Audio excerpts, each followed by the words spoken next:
Newton's third law of motion. Your identity will stay your identity until a new experience acts against it. Your identity will stay your identity until a new experience acts against it. Here's a common sob story. Boy cheats on a girl. Girl is a heartbroken. Girl despair. Boy leaves a girl, and girl's pain lingers for a year afterward. Girls feel like shit about herself, and in order for her feeling brains to maintain hope, her thinking brain must pick one of the two explanations.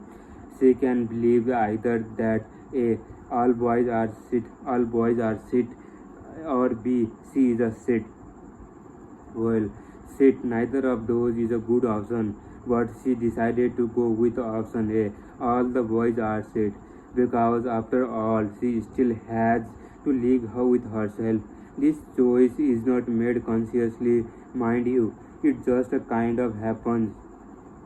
Jump ahead a few years, girl meet another boy. This boy is not a shit. In fact, the boy is the opposite of the shit. He is a pretty rad and sweet and cares, like really truly cares. But girl is in the conundrum. How can this boy be real? How can he be true? After all, she knows that all boys are shit. It's true. It must be true. She has the emotional scare to prove it. Sadly, the realization that his boy is not a shit is too painful for a girl's feeling brain to handle. So she convinced herself that he is indeed shit. She nitpicks his tiniest flaws. She notices every errant old, every misplaced gesture, every awake word touch. She zeroes in on his most insignificant mistakes until they stand bright in her mind like flashing strobe lighting screaming, run away, save yourself. So she does.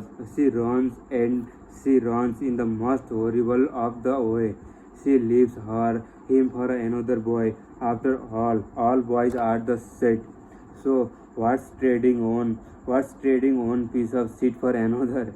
It's mean nothing.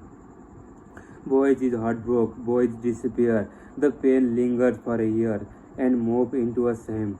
And this shame put the boy into a top position because now his thinking brain must make a choice. Either A. All girls are shit, or B. He is a shit. Our values are not just a collection of the feeling. Our values are the stories.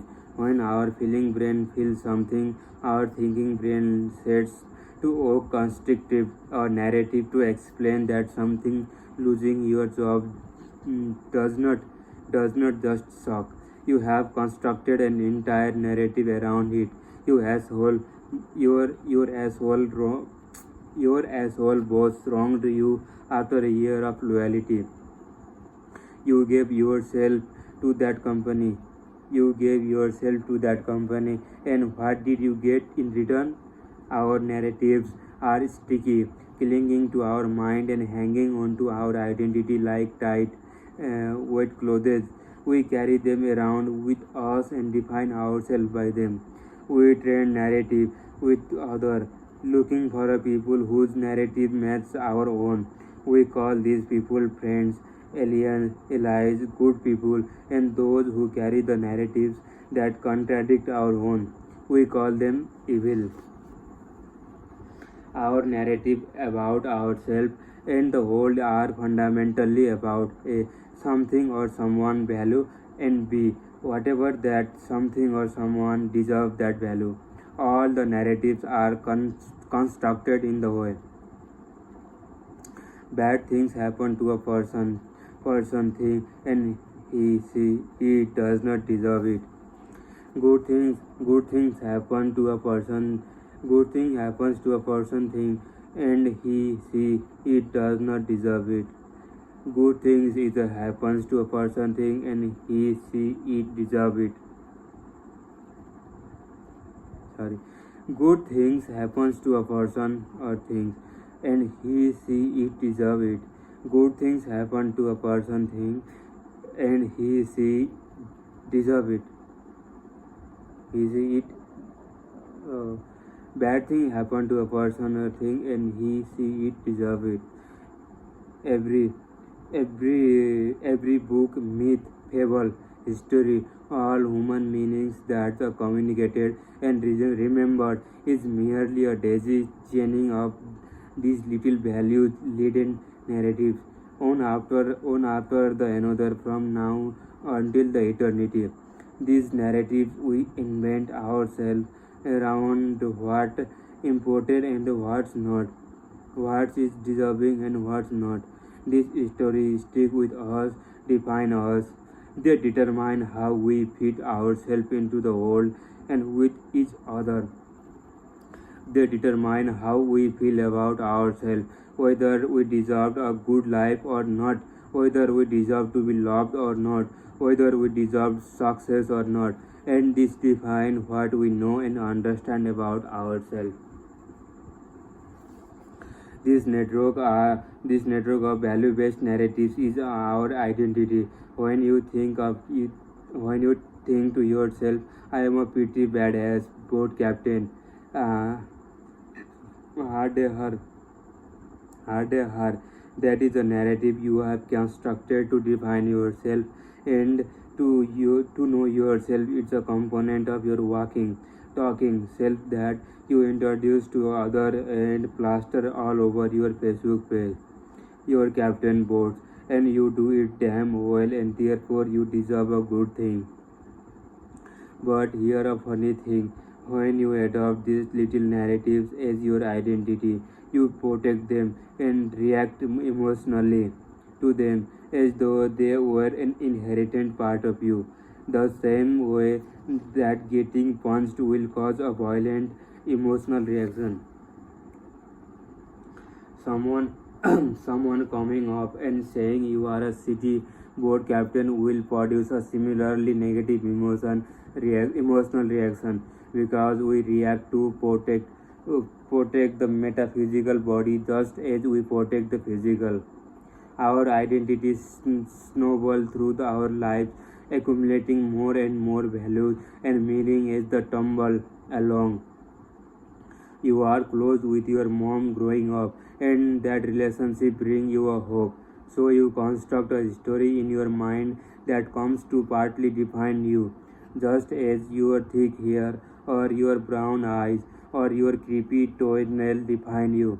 Your mom is a huge part of your life. Your mom is an amazing woman. You owe everything to your mom. And other shit people say at the Academy Awards, you then protect that piece of your identity as if it were the part of you. Someone comes along and talks shit about your mom, and you absolutely lose your mind and start breaking things. Then that experience create a new narrative and new value in your mind. You you decide have anger issue, especially around your mother, and now that become an inherent part of your identity.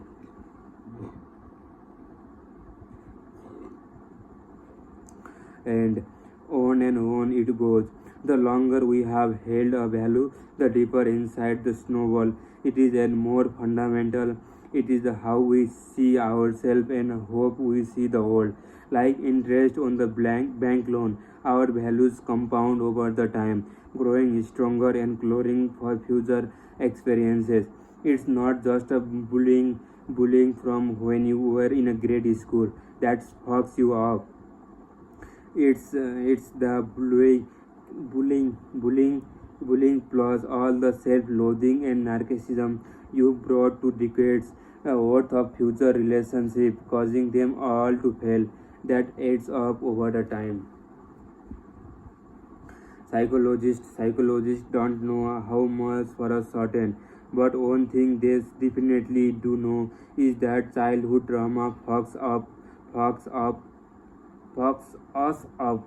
This snowball effect of every value is why our childhood experiences, both good and bad, have a long lasting effect on our identity and generate the fundamental value that go on to define much of our life. Your early experience become your core value, and if your core value are fucked up, they create a domino effect to sockets that extend through the years, infecting experiences large and small with the toxicity. When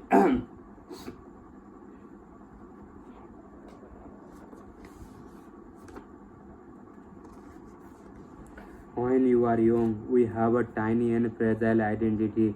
We have experienced little. We are completely dependent on our caretaker for even everything, and inevitably, they are going to mess it up.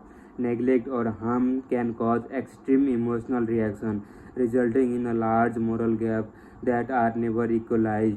Dad walks out, and your 3-year-old feeling brain decide that you were never lovable in the first place. Mom abandoned you for such rich new husband, and you decide that intimacy does not exist, that no one can ever be trusted. No wonder Newton was such a cranky loner. And the worst thing is, the longer we have held on to these narratives, the less aware we are that we have them. They become the background noise of our thought and interior decoration of our mind. Despite being arbitrary and completely made up, they seem not only natural but inevitable. The value we pick up throughout our civil lives crystallize and form a sediment on the top of our personality.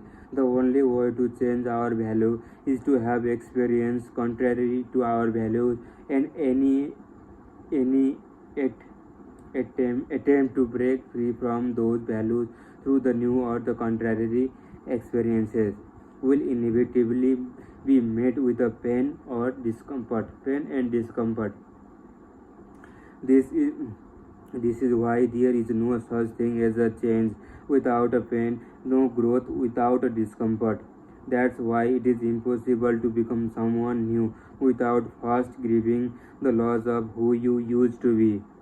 Because when we lose our values, we grieve the death of those defining narratives, as though we have lost a part of ourselves. Because we have lost a part of ourselves, we grieve the same way.